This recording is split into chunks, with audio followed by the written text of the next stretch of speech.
Well, I'm here in the Valley. I came this weekend to actually, I'm presenting at a housing conference, but Fred, who's the district director for LULAC, invited me to come out. He was going to have a district meeting tonight, and he asked me if I would come and bring everybody up to date as to what LULAC is doing nationally and what's going on around the country. So I came out and I presented. I met a lot of folks. He had a big meeting tonight. He must have had at least 30 or 40 people tonight. So that's what we did. You know. And you and Fred go back many years. Fred and I go back about 10 years when I met him.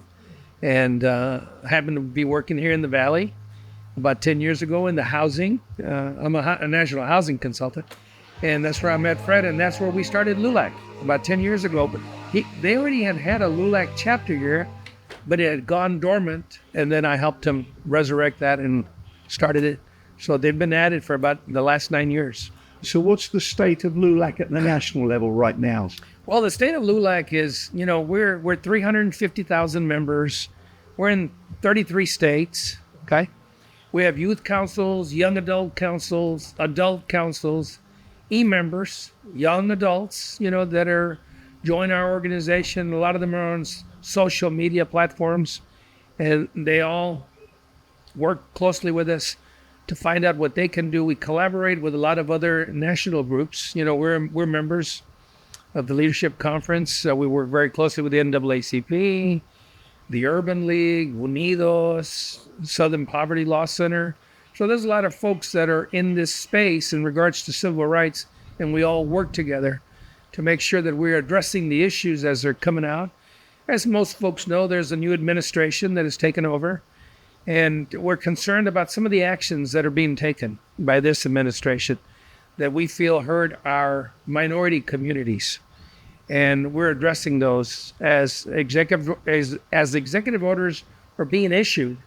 We're addressing those. And if there's something there that is, say an executive order comes out and it's a violation of the Constitution, or if it affects the law, that we have a law in the books and this administration is taking some kind of action against that or whatever, well, we as civil rights organizations are going to fight that and make sure that we hold the president accountable. If a law is being broken, we're going to challenge that, whether we have to go to court and make sure that our rights are being protected. So that's what we're doing. And specifically for this LULAC chapter here in the Rio Grande Valley, what was your special message to them? My special message today was that they need to be aware of this big, beautiful bill that was passed by the House. LULAC is extremely concerned. It's a 1,000-page document, but we're concerned about the programs that have been there and the funding that was there before and the cuts that are being projected for the next, they say over a 10-year period, but there's going to be some cuts that are going to take effective October the 1st if this bill is passed. It was passed in the House. It's gone to the Senate. We understand the Senate is going to take it up this Wednesday, and it's going to take some work, but our job as LULAC in the Hispanic community is we're telling our folks all over the country is contact your senator, and if you're in a Republican state, we don't think that the Republicans are going to pass this bill the way it's come down from the House, but we're asking them to look at it seriously. We don't want those cuts that are going to take effect, that are going to affect a lot of the elderly people, especially when it comes to Medicaid, the dismantling of the Department of Education. All these, we talk about the CHIP program for kids, insurance, we talk about SNAP program, food stamps. All those programs are being cut way back, and it's going to have a negative effect on our community. And we've got to fight that, because we don't want that to take place. Have you done any analysis as to whether it will impact the heavily Latino area like ours more than the average?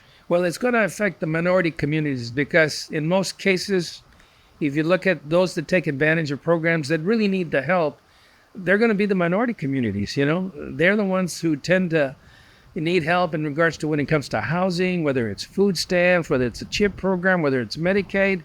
They're the ones that are affected. And when we see these cuts being taken, or at least being projected, if it's passed, it's going to affect them drastically. And we've got to be able to fight that and make sure that some of that place does not, some of those programs that are being cut back, that it doesn't take place. in your closing remarks tonight, you even said we have to be aware and watch out for the fact that our democracy itself is in peril, that there are moves afoot to dismantle the democratic process. Yes. Elaborate on that. Well, we're concerned about that. If you take time to read the bill, which a lot of folks don't, it's a 1,000-page document. Okay. And what that document is all about is the domestic policy agenda for the national president right now, who's in the White House. That's his domestic agenda over the next 4 years. And that's why he wants this bill passed. But if you get into the bill and you start looking at some of the provisions in the bill, I mean, there's language in there where, he says, well, I don't have to pay attention to judges. They can issue orders, but we don't have to pay attention to it. I mean, there's provisions.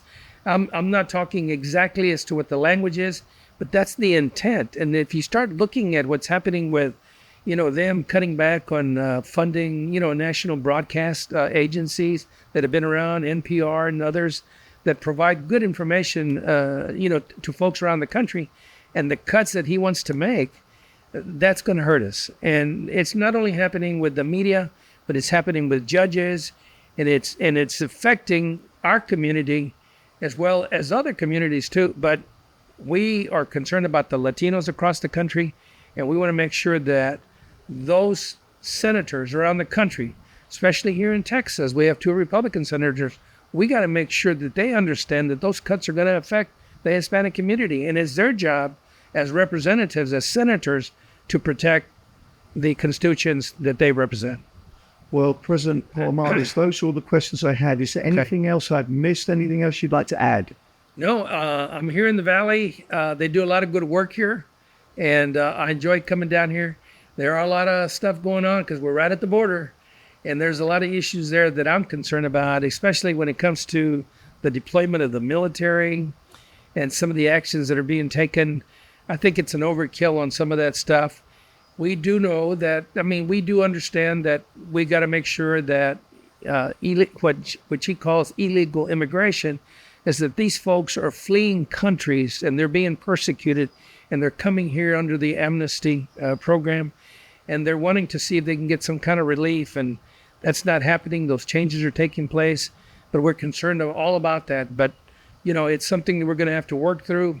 We've got to work with the administration. We're a nonpartisan organization, but we got to protect the Hispanic community.